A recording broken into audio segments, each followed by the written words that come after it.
The gym bag in my wife's trunk wasn't mine. That should have been my first clue that my life was about to implode like a controlled demolition, neat and devastating. Before we dive deeper into this story, I have one small request. Please subscribe, drop a like, comment, and hit that hype button to boost this channel so more people can discover these incredible Reddit stories. I'm Tom Rourke, 38 years old, and I fix computers for a living. Not glamorous, but it pays the bills and keeps Jenny in her designer workout gear. At least, I thought it did. Turns out, someone else was funding her fashion choices, along with a few other things I was blissfully ignorant about. It was a Tuesday when I found the bag. Jenny had asked me to grab her yoga mat from the car, and there it was. A black Adidas duffel that definitely wasn't ours.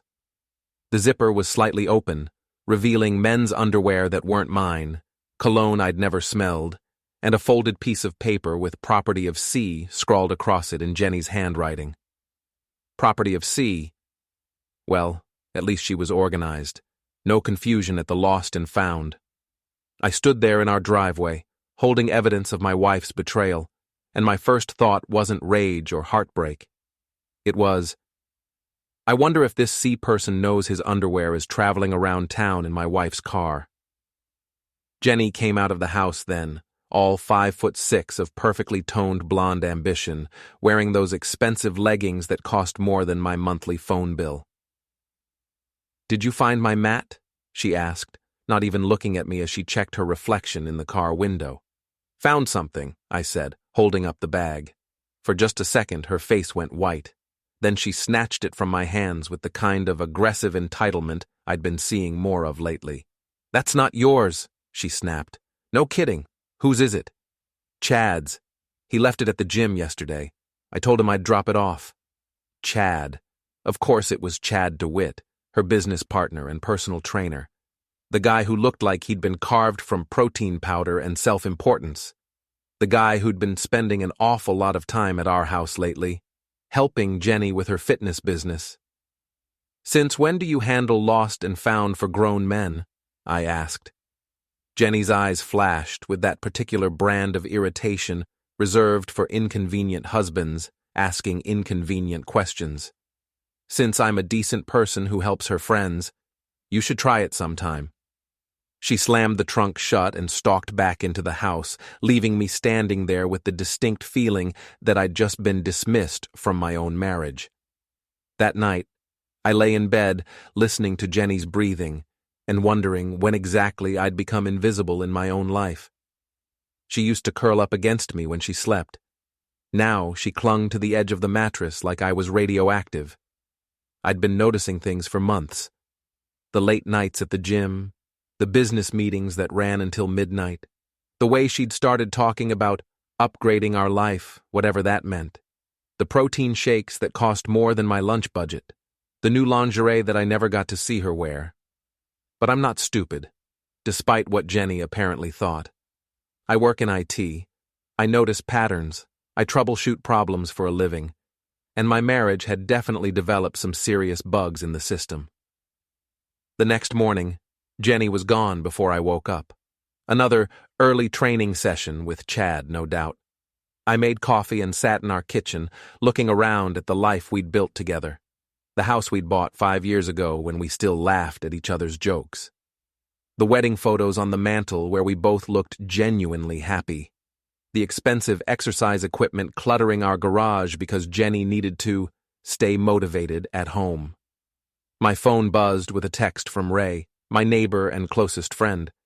Ray was ex-cop turned security consultant, which meant he had a natural suspicion of everyone and everything. It also meant he noticed when things were off. "Coffee? You look like you need it." I glanced out the window and saw him on his porch, coffee mug in hand, giving me the kind of look cops give crime scenes. 20 minutes later, I was sitting on Ray's deck, telling him about the gym bag while he listened with the patience of someone who'd heard plenty of bad news in his lifetime. "So, what are you going to do?" he asked when I finished. "I don't know. Maybe I'm overreacting. Maybe it really was just—" "Tom." Ray's voice cut through my denial like a blade. How long have we been neighbors? 6 years. In 6 years, have you ever known me to sugarcoat anything? No. Your wife is cheating on you. The only question is what you're going to do about it. I stared into my coffee mug, watching the steam rise and dissipate. I need proof. You've got proof. You just don't want to believe it. He was right, of course. But there's a difference between suspecting your wife is unfaithful and knowing it. One lets you pretend everything might work out. The other forces you to act. I installed security cameras last month, I said quietly. Jenny wanted them after the Hendersons got robbed. They're connected to an app on my phone. Ray raised an eyebrow. Motion activated? Yeah. And you haven't checked them? I didn't want to be that guy. The paranoid husband spying on his wife. Tom, that guy is exactly who you need to be right now. That afternoon, while Jenny was at another business meeting, I sat in my home office and opened the security app on my phone. The cameras covered the front door, back door, and living room. Basic stuff, designed to catch burglars, not cheating wives. I scrolled back through the footage from the past week, looking for anything unusual. Most of it was exactly what you'd expect. Jenny leaving for work, coming home, me doing the same. Normal married life, if you ignored the fact that we barely spoke to each other anymore. Then, I found Tuesday afternoon, 2:30 p.m., while I was at work fixing some lawyer's crashed laptop. The front door camera showed Jenny arriving home with Chad. They were laughing about something, his hand on her lower back as she unlocked the door. I switched to the living room camera and watched my wife of 8 years kiss another man in our house. Not a friendly peck on the cheek, a deep, hungry kiss that made it clear this wasn't their first time. They moved to the couch, our couch, where Jenny and I used to watch movies and plan our future together. I watched Chad's hands roam over my wife's body while she pulled his shirt over his head. I watched her whisper something in his ear that made him laugh. I watched them have the kind of passionate encounter that Jenny and I hadn't shared in over a year. When it was over, they lay there talking quietly, Jenny tracing patterns on Chad's chest with her finger.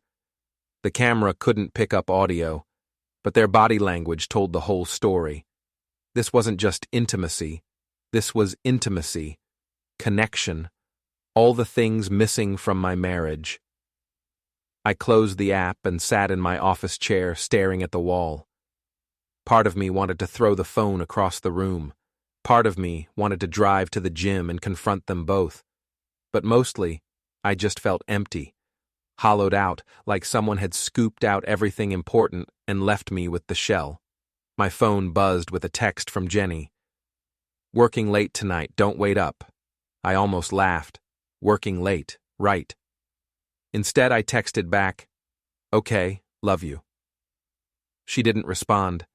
That night, I ordered pizza and ate it alone while scrolling through more security footage. I found 3 other afternoons when Chad had come over while I was at work. 3 other times my wife had betrayed our marriage in our own home. By the time Jenny came home at 11:30, smelling like expensive cologne and making excuses about client consultations, I had made a decision. I wasn't going to be the pathetic husband who confronted his cheating wife with tears and accusations. I wasn't going to beg her to choose me over her personal trainer. I was going to be strategic, methodical. I was going to treat this like any other problem that needed solving. And by the time I was done, Jenny and Chad would understand exactly what it cost to treat Tom Rourke like he was invisible. "How was your meeting?" I asked as she headed upstairs. "Fine. Productive. I'm exhausted." "I bet you are." She paused at the bottom of the stairs, something in my tone making her look back at me. "What's that supposed to mean?" I smiled at her, the same smile I'd been giving her for 8 years. "Nothing, honey. Just that you work so hard. You deserve to rest." She studied my face for a moment, then shrugged and went upstairs. A few minutes later, I heard the shower running. Washing off the evidence, no doubt. I pulled out my phone and started making notes. If Jenny wanted to play games, I'd show her how a professional troubleshooter handled system failures. The thing about being married to someone for 8 years is that you know their patterns. Jenny thought she was being clever, but she was actually being predictable. Every Tuesday and Thursday, she had client meetings that ran late. Every Saturday morning, she had team-building exercises with her fitness crew. And every time she lied to me, she touched her left earring. She was touching that earring a lot lately. I spent the next week documenting everything. Not just the security footage, though there was plenty of that, but the financial records, the text messages she left open on our shared iPad, the phone calls she took in the garage because she thought I couldn't hear her. Jenny had always been careless with technology. She used the same password for everything. FitLife 2024. She never logged out of her accounts. She treated our home computer like her personal diary, apparently forgetting that I was the one who set it up and maintained it. I didn't hack anything. I didn't install spyware or break any laws. I just paid attention to information that was already there, hiding in plain sight. Like the group chat with her gym friends, Kelsey and Marissa. 3 women in their 30s gossiping like teenagers, sharing every detail of their lives with the kind of brutal honesty that would make a reality show producer weep with joy. Kelsey: how long has this been going on with Chad? Jenny: 3 months. Tom hasn't suspected anything. Marissa: are you sure? He seemed weird at the barbecue last weekend. Jenny: Tom's always weird. Besides, he's too wrapped up in his computer stuff to notice what's happening in the real world. Kelsey: what if he finds out? Jenny: he won't. And even if he did, what's he going to do? Tom's not exactly the confrontational type. Marissa: poor Tom. He seems like a nice guy. Jenny: nice doesn't pay for the lifestyle I want. Chad's got connections, real opportunities. Tom fixes computers for small businesses. There's no future in that. I screenshot the conversation and saved it to a folder I'd created called Evidence. Then I poured myself a beer and sat on my back deck, thinking about the woman I'd married and wondering when she'd become someone I didn't recognize. Jenny had always been ambitious, but she used to include me in her plans. We were going to build something together, she said. A partnership. Now, apparently, I was just an obstacle to her real future. My phone rang. Ray. How's the investigation going? He asked. Better than I hoped. Worse than I expected. Find what you were looking for? And then some. Ray, she's not just cheating, she's planning to leave me. They're talking about upgrading her life, finalizing paperwork. I think she's going to clean me out and disappear. Ray was quiet for a moment. What kind of paperwork? I don't know yet, but I'm going to find out. Tom, listen to me. Whatever you're planning, be smart about it. Don't do anything that's going to land you in jail or cost you everything in the divorce. I'm not planning to hurt anyone. I'm planning to expose them. Sometimes that's the same thing. After Ray hung up, I went back inside and continued my research. Jenny's laptop was a goldmine of information. Email conversations with Chad about their business plans. Photos they'd sent each other that definitely weren't work-related. Financial documents that made my blood run cold. She'd been siphoning money from our joint account for months. Small amounts at first. 50 here, 100 there. But it had escalated. Last week, she'd transferred $2,000 to an account I didn't recognize. When I traced it, I found it belonged to something called DeWitt Fitness Consulting, LLC. Chad's company. She was funding her boyfriend's business with our money. My money. I made more screenshots, added them to my evidence folder, and kept digging. The deeper I went, the more I realized how thoroughly Jenny had been playing me. The late nights weren't just about intimacy with Chad. They were planning sessions, strategy meetings. They were building a life together while systematically dismantling mine. I found emails about apartment rentals in the next town over, discussions about which assets would be easiest to liquidate, a conversation about whether they should wait until after Jenny's parents' anniversary party to make the transition. The transition. Like our marriage was a temporary inconvenience they needed to manage around their social calendar. But the worst part wasn't the betrayal. It was the contempt. The casual way they discussed me, like I was a problem to be solved rather than a person whose life they were destroying. Chad. What if he fights the divorce? Jenny. He won't. Tom's not a fighter. He'll roll over and take whatever I give him. Chad. And if he doesn't? Jenny. Then we'll make sure he doesn't have a choice. I stared at that last message for a long time, trying to figure out what it meant. Then I found another email thread that made it clear. Jenny had been talking to a lawyer, not just any lawyer, Marcus Steinberg, the most aggressive divorce attorney in the city, the guy who specialized in destroying husbands and leaving them with nothing but debt and regret. The consultation was scheduled for next Friday, 1 week from today. I leaned back in my chair and looked around my home office, the room where I'd built my small but successful IT consulting business, the space where I'd worked late nights to pay for Jenny's dreams, her gym membership, her expensive supplements, her designer workout clothes. She thought I was weak, passive, someone who would roll over and accept whatever scraps she decided to leave me. She was about to learn how wrong she could be. I pulled out my phone and started making calls, first to my own lawyer, not some shark like Steinberg, but a solid guy who specialized in protecting people like me, then to my accountant to discuss asset protection strategies, then to a private investigator Ray had recommended, just to make sure I hadn't missed anything. By the time Jenny came home from her training session with Chad, I had the foundation of a plan. Not just to protect myself, but to make sure she understood the consequences of treating me like a fool. "How was your day?" she asked, kissing my cheek with lips that had probably been on Chad an hour earlier. "Productive," I said. "Very productive." She was touching her earring again. "I've got some client calls to make," she said, heading for the garage with her phone. "Take your time," I called after her. "I've got some work to catch up on myself." I went back to my office and opened a new document. At the top, I typed, Operation Property Recovery.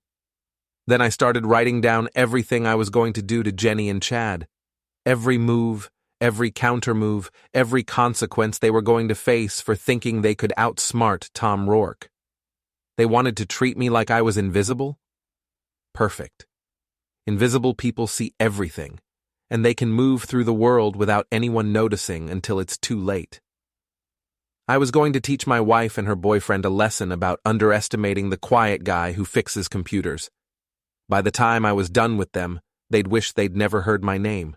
The game was just beginning. I've always believed that the best revenge is served with a side of irony. So when I decided to make my first move against Jenny and Chad, I chose the scene of their crime. The gym where they'd met, where they conducted their business meetings, and where everyone thought they were just professional partners.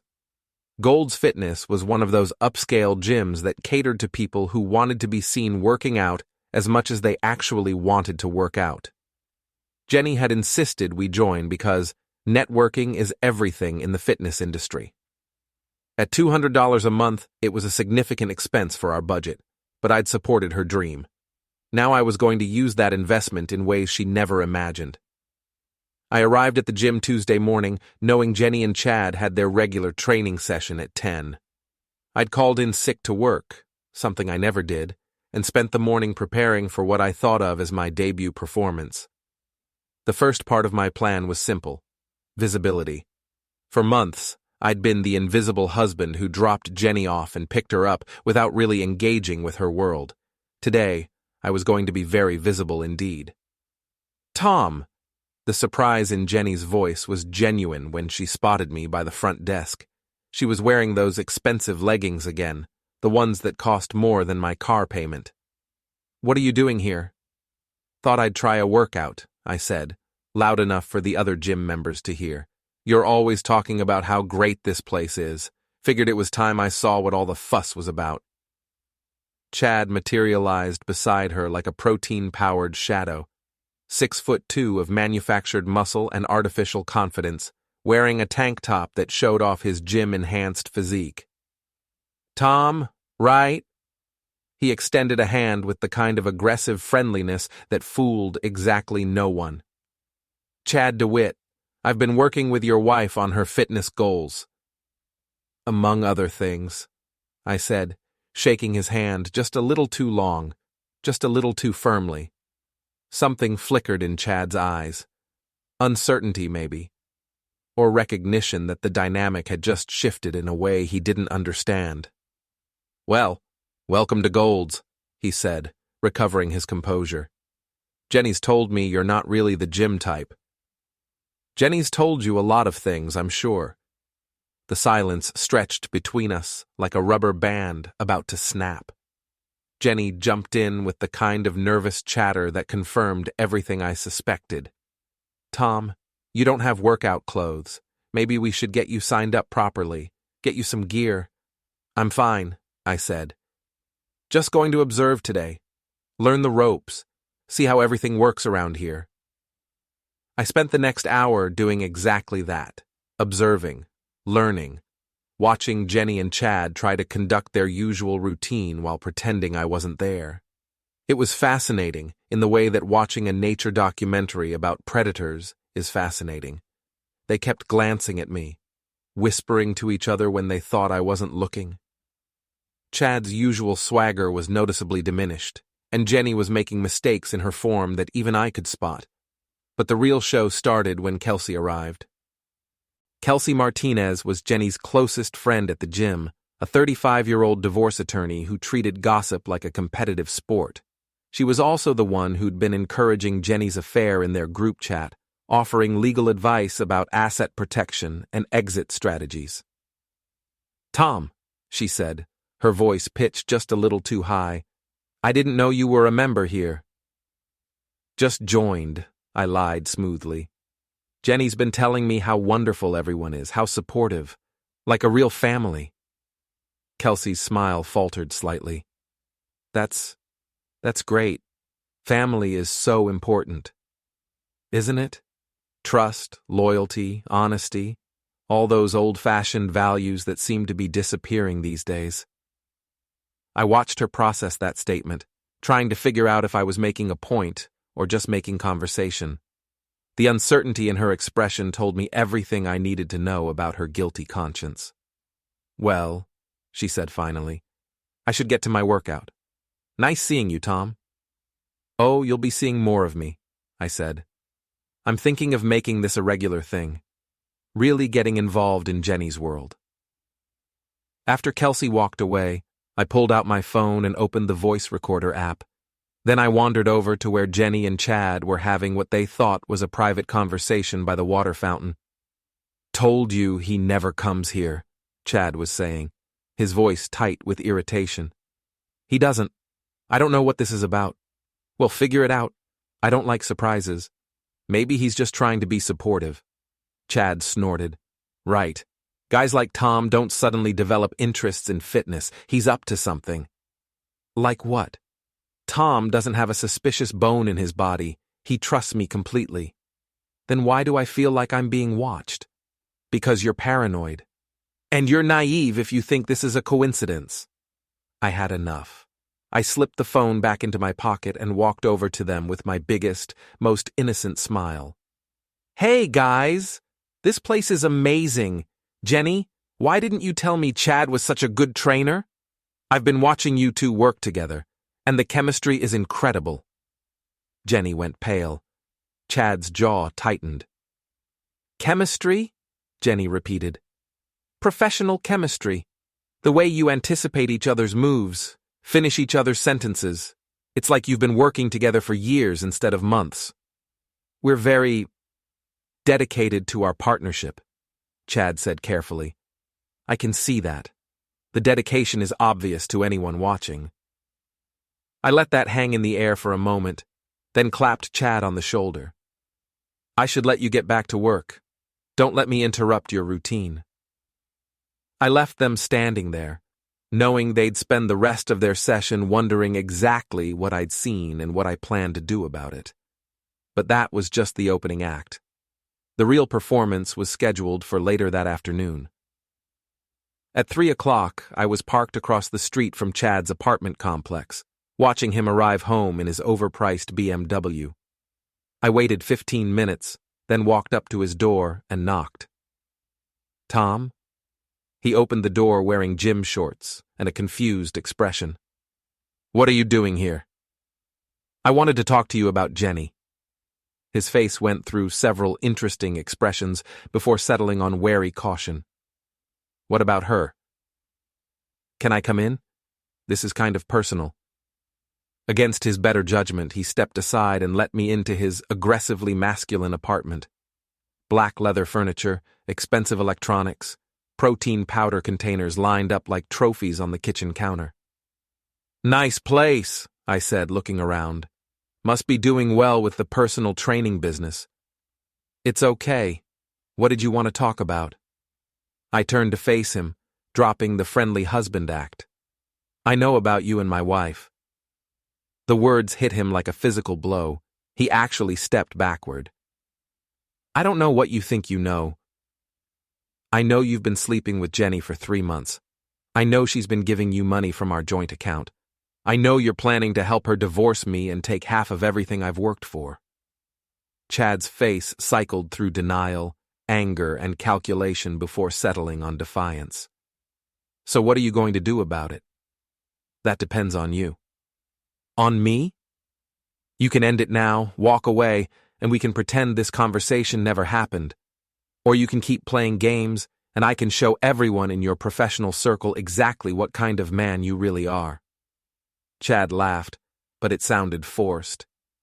"You think anyone's going to believe you over me? Look at us, Tom. Look at what we each bring to the table. Jenny made her choice." "Did she? Or did you manipulate a vulnerable woman who was going through a rough patch in her marriage?" "Vulnerable?" Chad's laugh was genuinely amused now. "Tom, your wife came after me. She's the one who suggested we take things beyond professional. She's the one who's been planning your exit strategy." The words stung because I suspected they were true, but I didn't let it show. "Interesting perspective," I said. "I wonder how your other clients would feel about a trainer who seduces married women, particularly the married women whose husbands pay for their sessions." "You're threatening me?" "I'm offering you a choice, but the window's closing fast." I walked to his door, then turned back. "Oh, and Chad? Next time you leave your gym bag in my wife's car, you might want to make sure she's better at hiding it. That property of C note was a nice touch, though. Really helped me put the pieces together." I left him standing in his doorway, probably wondering how much I actually knew and how much I was bluffing. The truth was, I knew everything. And I was just getting started.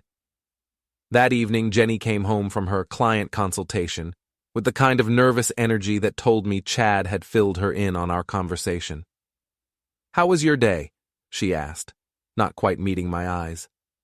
"Educational," I said. "I learned a lot about chemistry today." She froze in the middle of taking off her jacket. "Chemistry?" "Professional chemistry, the kind that makes good partnerships work. Tom, if this is about Chad, why would it be about Chad?" She studied my face, trying to read my expression. I kept it neutral, pleasant, giving her nothing to work with. "No reason," she said finally. "I'm going to take a shower." "Good idea. You look like you've had a really intense workout." After she went upstairs, I opened my laptop and began phase 2 of my plan. If Jenny and Chad wanted to play games with my marriage, I was going to change the rules entirely. By the time I was done, they'd understand that underestimating Tom Rourke was the biggest mistake of their lives. The beautiful thing about people who think they're smarter than everyone else is that they get careless. Jenny and Chad had been operating under the assumption that I was too trusting, too passive, and too stupid to figure out what was happening in my own marriage. That assumption was about to cost them everything. I spent Wednesday morning at my office, but I wasn't fixing computers. I was preparing for war. My first call was to Detective Sarah Martinez, Kelsey's older sister and a 20-year veteran of the police department. Sarah and I had met at a few family barbecues over the years, and she'd always struck me as someone who valued honesty and despised people who took advantage of others. "Tom Rourke," she said when she answered. "Haven't heard from you in a while. How's Jenny?" "That's actually why I'm calling. I need some advice about a legal matter." "What kind of legal matter?" I told her about the money transfers, the business account, and the supplements Jenny had been taking. I didn't mention the affair directly. I didn't need to. Sarah was smart enough to read between the lines. "Tom, are you telling me you suspect your wife and her trainer are involved in something illegal?" "I'm telling you I found evidence of financial irregularities and what might be controlled substances. I thought someone in law enforcement should know." There was a long pause. "Can you prove any of this?" "I've got bank records, photos of unmarked pills, and documentation of money transfers to an unlicensed business entity." "Bring me everything you have. This afternoon." My second call was to Marcus Steinberg's office, the same lawyer Jenny was planning to use against me. "Mr. Steinberg's office, this is Patricia." "Hi, Patricia. This is Tom Rourke. I understand my wife Jenny has a consultation scheduled for Friday." "I'm sorry, Mr. Rourke, but I can't discuss—" "I'm not asking you to discuss anything. I'm asking you to give Mr. Steinberg a message. Tell him that if he takes my wife as a client, he's going to be representing someone who's currently under investigation for financial fraud and drug distribution." The silence on the other end of the line was deafening. "I'm sorry, what?" "Just give him the message. And Patricia, you might want to suggest he does some due diligence before that consultation. I'd hate for his reputation to be damaged by association with the wrong kind of client." I hung up before she could respond. My third call was to the owner of Gold's Fitness, a guy named Robert Kim, who'd built his business on the principle that reputation was everything in the fitness industry. "Mr. Kim, this is Tom Rourke. I'm a member at your gym, and I need to report some concerning behavior by one of your trainers." "What kind of behavior?" "Chad DeWitt has been having an inappropriate relationship with a married client. He's also been selling unmarked supplements that I believe may be controlled substances." "That's a serious accusation, Mr. Rourke. I have evidence, photos, financial records, witness statements. I thought you should know before this becomes a legal matter." "Can you come in today? I'd like to see this evidence." "I'll be there at 2 o'clock. By noon, I had set 3 fires that would converge on Jenny and Chad like a perfect storm, but I wasn't done yet. I drove to the gym and positioned myself in the parking lot where I could see Chad's BMW. At exactly 1:45, I called the non-emergency police line. "I'd like to report suspicious activity at Gold's Fitness on Maple Street. There's a man in a black BMW who appears to be selling drugs to gym members in the parking lot." It wasn't technically true yet, but it would be in about 15 minutes when Chad arrived for his afternoon session. I watched the police cruiser pull into the parking lot just as Chad was getting out of his car. The timing was perfect. Chad was carrying his gym bag, the same one that had been in Jenny's trunk, the one I was betting contained more than just workout gear. The officer approached Chad politely, asked for his ID, and requested to search the bag. Chad's body language screamed guilt as he reluctantly agreed. I couldn't hear the conversation, but I could see the officer's expression change when he looked inside the bag. Chad was handcuffed and placed in the back of the cruiser within 5 minutes.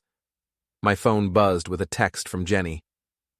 "Something happened to Chad. Call me." I texted back. "In a meeting. What's wrong?" "He was arrested at the gym. I don't know why." "That's terrible.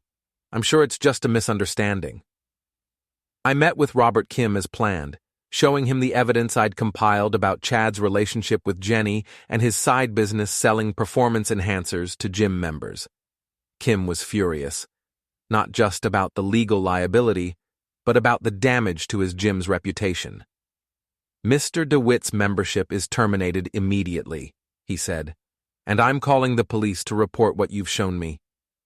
"I think they're already aware," I said, "but I appreciate your taking this seriously. That evening, Jenny came home in a state of barely controlled panic. "Tom, we need to talk." "Of course. What's going on?" "Chad was arrested today. They found steroids in his gym bag." "Steroids? That's serious. He says someone set him up." I raised an eyebrow. "Who would do that?" "I don't know. Maybe a competitor or a client he turned down or—" She stopped, studying my face. "Tom, you went to the gym yesterday." "Yes. And you talked to Chad." "Briefly." "What did you talk about?" I pretended to think about it. "Fitness goals mostly, training techniques. Why?" "Did you see his gym bag?" "I see a lot of gym bags there, Jenny. It's a gym." She was touching her earring again, her telltale sign of stress and deception. "Tom, I need to ask you something, and I need you to be honest with me." "I'm always honest with you." "Do you know about Chad and me?" The question hung in the air between us. This was the moment I'd been preparing for, the confrontation that would determine the rest of our lives. "What about you and Chad?" "Our relationship, our connection." I looked at my wife, really looked at her, and saw a stranger. Someone who could betray everything we'd built together, and then ask me to be honest while she continued to lie. "Jenny, are you asking if I know you've been having an affair?" Her face crumpled. "Tom, I can explain." "Can you? Can you explain why you've been sleeping with another man in our house? Can you explain why you've been stealing money from our account to fund his business? Can you explain why you've been planning to divorce me and take half of everything I've worked for?" She stared at me in shock. "How do you—" "No, I'm not stupid, Jenny. I'm not blind, and I'm not the passive pushover you apparently think I am." "Tom, please, let me explain. It's not what you think. It's exactly what I think. You fell in love with someone else and decided to destroy our marriage rather than have an honest conversation about what you wanted." Tears were streaming down her face now. "I never meant for it to happen. It just did." "No, Jenny. It didn't just happen. You made choices. Every time you lied to me, every time you met him, every time you stole money from our account, those were choices. What are you going to do?" I looked at the woman I'd loved for 8 years, the woman I'd supported through every dream and ambition, the woman who'd repaid that support by betraying me in the most fundamental way possible. "I'm going to make sure everyone knows exactly who you really are." The look of fear in her eyes told me she was finally beginning to understand that her quiet, passive husband was capable of things she'd never imagined. But this was just the beginning. I hadn't even started showing Jenny and Chad what real consequences looked like. The next morning, Jenny was gone when I woke up. Her car wasn't in the driveway, and half her clothes were missing from our bedroom. She'd left a note on the kitchen counter. "Staying at Kelsey's until we can figure this out. Please don't do anything we'll both regret." Too late for that, I thought, crumpling up the note. My phone had 17 missed calls from Jenny and 4 voicemails I didn't bother listening to. She'd also sent a dozen texts ranging from apologetic to angry to desperate. The last one, sent at 3 in the morning, simply said, "Tom, please, we need to talk." I deleted all of them and got to work. Phase 2 of my plan required precision timing and a complete understanding of Jenny and Chad's social network. Fortunately, I'd spent months watching them operate, learning who mattered to them and what they cared about most. My first stop was Chad's gym, where his arrest had already become the subject of intense gossip. I arrived during the morning rush, when the place was packed with Jenny's former clients and Chad's training partners. "Tom!" Marissa, Jenny's other friend from the group chat, practically pounced on me as I walked through the door. "I heard about Chad. This is so crazy. Do you know what happened?" "From what I understand, he was caught with illegal substances," I said, loud enough for the people around us to hear. "Steroids, performance enhancers, that kind of thing." "But that doesn't make sense. Chad's always been so careful about—" She stopped herself, realizing what she'd almost admitted. Careful about what, Marissa? Nothing. I just meant, he's always seemed so professional. Professional, I repeated. That's an interesting word choice. Tell me, do you think it's professional for a trainer to have intimate relationships with his married clients? The color drained from Marissa's face. Around us, conversations stopped as people tuned into our discussion. Tom, I don't know what you're implying. I'm not implying anything. I'm stating facts. Chad DeWitt was having an affair with my wife. He was also selling illegal drugs to gym members and using my wife to launder money through fake business accounts. The silence in the gym was deafening. Marissa looked like she wanted to disappear into the floor.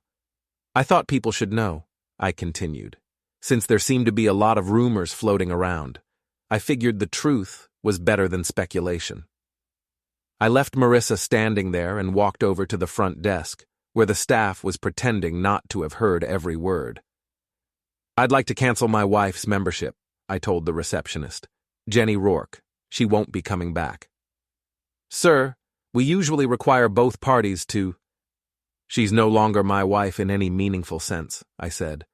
And since I'm the one who's been paying for the membership, I think I have the right to cancel it. I handed over the paperwork I'd prepared and walked out, knowing that by noon, everyone in the gym would know exactly why Jenny Rourke was no longer welcome there. My next stop was the office building where Kelsey worked. I'd called ahead and made an appointment with her supervisor, a senior partner named David Walsh, who took a dim view of attorneys who brought scandal to his firm.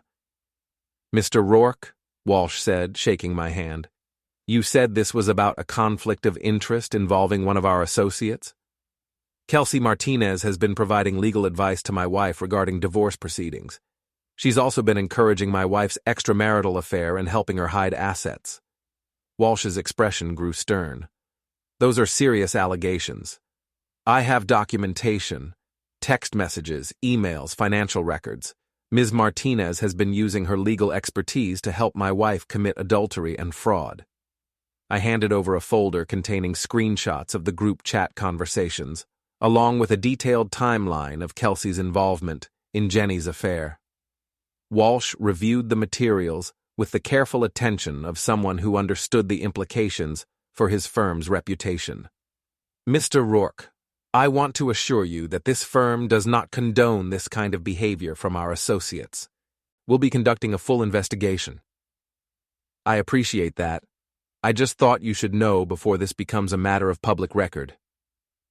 By the time I left Walsh's office, I was confident that Kelsey's legal career was about to take a serious hit. More importantly, Jenny had just lost her primary source of advice and support. But the real masterpiece was yet to come. That afternoon, I drove to the country club where Jenny's parents were members. Harold and Patricia Holt had never liked me. I wasn't successful enough, wealthy enough, or sophisticated enough for their daughter. They'd made it clear from the beginning that they considered Jenny's marriage to me a temporary mistake that she'd eventually correct. Well, they were about to get their wish, just not in the way they'd expected. The Holts were having lunch on the terrace with several other couples from their social circle. I approached their table with a manila envelope and the kind of smile that made Harold's face tighten with suspicion. Tom, Patricia said, her voice dripping with false warmth. What a surprise. We weren't expecting to see you here. I wanted to share some news about Jenny, I said, loud enough for the other tables to hear. I thought you should know that your daughter has been having an affair with her personal trainer. The silence that followed was so complete I could hear birds chirping in the nearby trees. Harold's face turned purple. How dare you come here and I have evidence, I said, pulling photos from the envelope. These were taken in our home, on our couch, while I was at work supporting your daughter's fitness business. I placed the photos on the table, carefully positioned so the other diners could see them. The images were explicit enough to be shocking, but not so graphic as to be pornographic. Patricia gasped and covered her mouth. The women at the neighboring tables leaned in for a better look, while their husbands tried to appear disinterested. Your daughter has also been stealing money from our joint account to fund her boyfriend's drug-dealing operation, I continued. He was arrested yesterday for possession of illegal steroids. Tom, please, Patricia whispered. Not here. Why not here? This is where Jenny learned that image is more important than integrity, isn't it? This is where she got the idea that she deserved better than the man who loved her and supported her dreams. I gathered up the photos and put them back in the envelope. I thought you should know before you heard it from someone else. After all, family is so important. I walked away, leaving the Holts to face the stares and whispers of their social circle. By evening, every member of the country club would know that Harold and Patricia Holt's daughter was an adulteress and a thief. My phone started ringing before I reached my car. Jenny, calling from Kelsey's number. I answered on the fourth ring. Tom, what have you done? Her voice was shaking with rage and desperation. I told the truth. Isn't that what you wanted? Honesty in our relationship? You humiliated my parents in front of their friends. Your parents humiliated themselves by raising a daughter who thinks marriage vows are suggestions. Tom, please, we can work this out. We can go to counseling, we can… Jenny, there is no we anymore. You destroyed that when you decided Chad's penis was more important than our marriage. The crude language was intentional. Jenny had always prided herself on being refined, sophisticated. Reducing her affair to its basest elements was another way of stripping away her pretensions. I made a mistake, she said, crying now. People make mistakes. That doesn't mean we have to destroy everything. You're right. People do make mistakes, but what you did wasn't a mistake. It was a series of deliberate choices made over months. And now you get to live with the consequences. What do you want from me?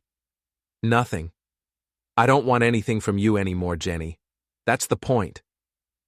I hung up and turned off my phone.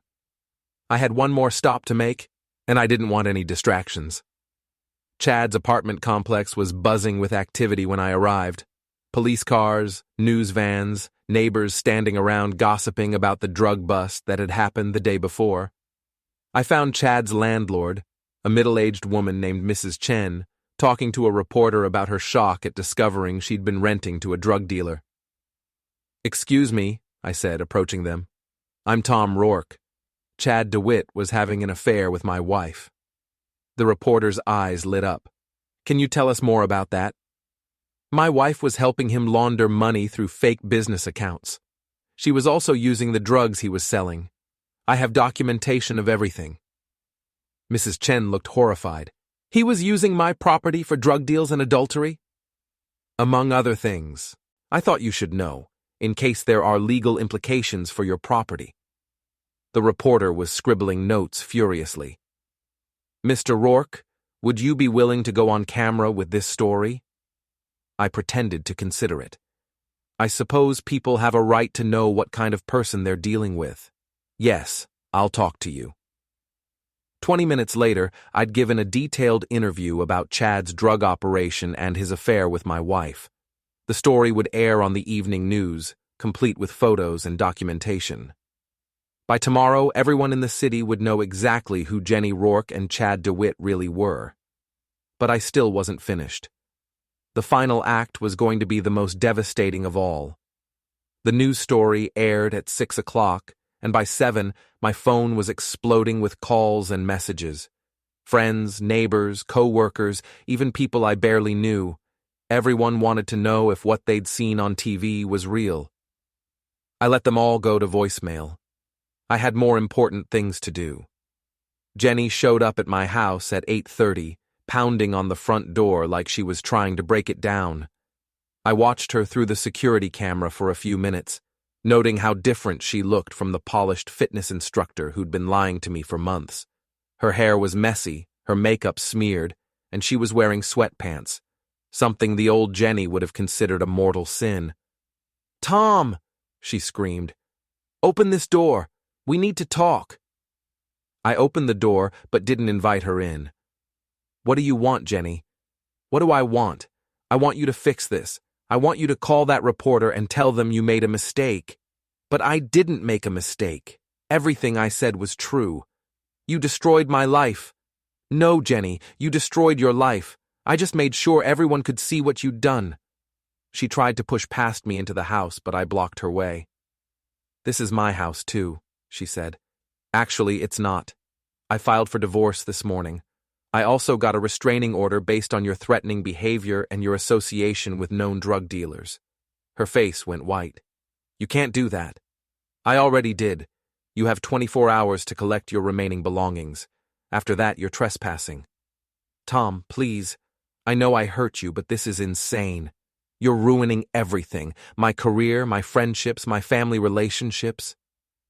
The same way you ruined our marriage? That's different. How is it different? She opened her mouth to answer, then closed it again. Because there was no answer. What she'd done to me was exactly what I was doing to her, except my actions were public and honest while hers had been secret and deceitful.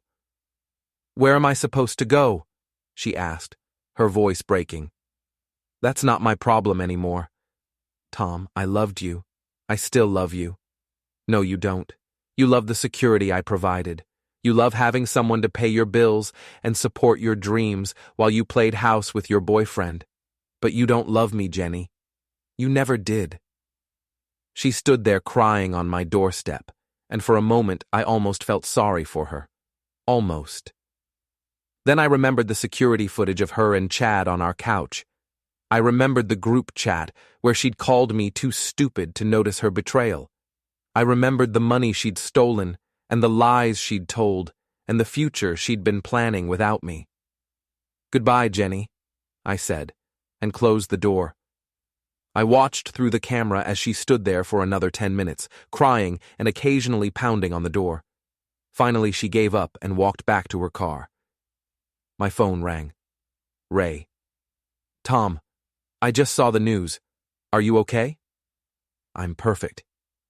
That was thorough. I'm a thorough guy. Maybe too thorough. You've basically destroyed both their lives. They destroyed mine first. Ray was quiet for a moment. What's your end game here? Because this can't be it. You can't just burn everything down and walk away? Why not? Because you're not that kind of person. You're angry, and you have every right to be. But this scorched earth thing isn't you. Maybe it is now. Tom, listen to me. You've made your point. Everyone knows what they did to you.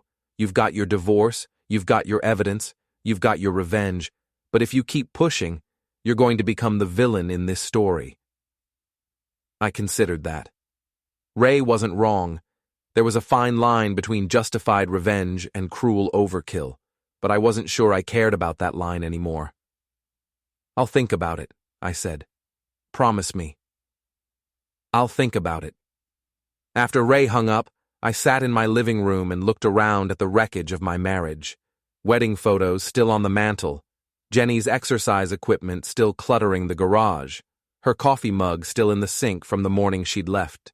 8 years of shared life, reduced to evidence in a divorce proceeding. My laptop chimed with a new email. The subject line read, "From Chad DeWitt." I opened it, curious to see what Jenny's boyfriend had to say for himself. Tom, I know you probably don't want to hear from me, but I need to tell you something. Jenny never loved me. She was using me the same way she was using you. She told me she was going to take you for everything in the divorce and that we'd use the money to start over somewhere else. When I got arrested, she didn't even try to bail me out. She just disappeared. I'm not asking for your forgiveness, but I thought you should know that we were both being played. I read the email 3 times, trying to decide if Chad was telling the truth or just trying to manipulate me into feeling sorry for him. It didn't matter. Whether Jenny had loved him or not, whether she'd been using both of us, none of that changed what she'd done to our marriage. But it did make me wonder what her real plan had been. Had she ever intended to build a life with Chad, or had he just been a convenient way to blow up her marriage to me? My phone buzzed with a text from an unknown number. "This is Melanie DeWitt, Chad's wife. We need to talk." I stared at the message for a long moment. Chad's wife, the woman whose husband had been sleeping with my wife. Another victim in this whole mess. I texted back, "When and where?" "Tomorrow, 2 p.m., coffee corner on 5th Street. I'll be there." I spent the rest of the evening going through Jenny's belongings, boxing up her clothes and personal items. I found more evidence of her deception, credit card statements for accounts I didn't know about, receipts for expensive dinners she'd claimed were business meetings, jewelry I'd never seen her wear. At the bottom of her jewelry box, I found something that stopped me cold. A pregnancy test. Negative, but recent. Jenny had thought she might be pregnant. With Chad's baby, presumably. The timeline would have made it impossible to claim the child was mine. I sat on our bed, my bed now, holding the test and trying to process what it meant. Had Jenny been planning to leave me for Chad and take his baby with her? Or had she been planning to pass the child off as mine and continue her double life indefinitely? I'd never know. And maybe that was for the best. The next day, I met Melanie DeWitt at the coffee shop. She was younger than I'd expected, probably early 30s, with the kind of understated elegance that came from good breeding rather than expensive clothes. "Tom," she said, standing up as I approached her table. "Thank you for meeting me. I wasn't sure you'd want to see me, after everything that's happened." "You're not the one who destroyed my marriage," she said. "You're just the one who exposed it." We sat down, and I studied her face, looking for signs of the same devastation I'd been feeling. Instead, I saw something I hadn't expected. Relief. "How are you holding up?" I asked. "Better than you might think. Chad and our marriage has been over for a long time. This just made it official. I'm sorry." "Don't be. I should be thanking you. If you hadn't exposed them, I might have wasted more years pretending everything was fine." She took a sip of her coffee and looked at me with curious eyes. "Can I ask you something, Tom? What's your plan now? You've destroyed both their reputations, ended their careers, and made sure everyone knows what they did. What comes next?" It was the same question Ray had asked, and I still didn't have a good answer. "I don't know," I admitted. I hadn't really thought past making them pay for what they did. "And do you feel better, now that they've paid?" I considered the question honestly. Did I feel better? I felt vindicated, certainly. I felt like justice had been served. But better? Happier? More at peace? "No," I said finally. "I feel empty." Melanie nodded like she'd expected that answer. Revenge is like that. It feels like it should fix things, but it doesn't. It just creates new problems. "So what do you suggest I do? Forgive them? Move on? Pretend none of this happened?" "I suggest you figure out what you actually want your life to look like going forward, because right now, you're still letting them control your story." I looked at this woman whose husband had betrayed her the same way my wife had betrayed me, and I realized she was right. I'd spent so much energy destroying Jenny and Chad that I hadn't given any thought to what came after the destruction. "What are you going to do?" I asked. "I'm going to divorce Chad, sell our house, and move back to Seattle where my family is. I'm going to start over." "That sounds like a good plan. What about you? Any family? Friends? Interests outside of revenge?" I almost smiled at that. "A few. I have a business I've been neglecting. A neighbor who's been trying to keep me sane. A life I need to rebuild." "Then maybe it's time to start rebuilding." We talked for another hour. Two people who'd been betrayed by the people they'd trusted most, trying to figure out how to move forward. By the time we parted ways, I felt something I hadn't felt in months. Hope. That evening, I called Ray. "I'm done," I said when he answered. "Done with what?" "With the revenge, with the anger, with letting Jenny and Chad control my life." "What changed your mind?" "I met Chad's wife today. She made me realize that I was still letting them win by staying focused on destroying them instead of building something new. So what's the plan? I'm going to finish the divorce proceedings. I'm going to rebuild my business. I'm going to figure out who Tom Rourke is when he's not married to Jenny. That sounds like a good plan. Ray? Yeah? Thanks for not giving up on me. That's what friends are for. 6 months later, I was sitting in my new office, running a successful IT consulting business and living in a downtown loft that was nothing like the suburban house I'd shared with Jenny.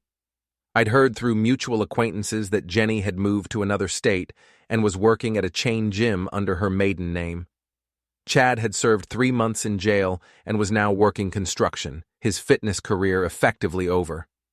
I felt sorry for them sometimes, but mostly I didn't think about them at all. I was building a new life, one based on honesty and self-respect, rather than the illusion of perfect marriage. It wasn't the life I'd planned, but it was mine. And that was enough.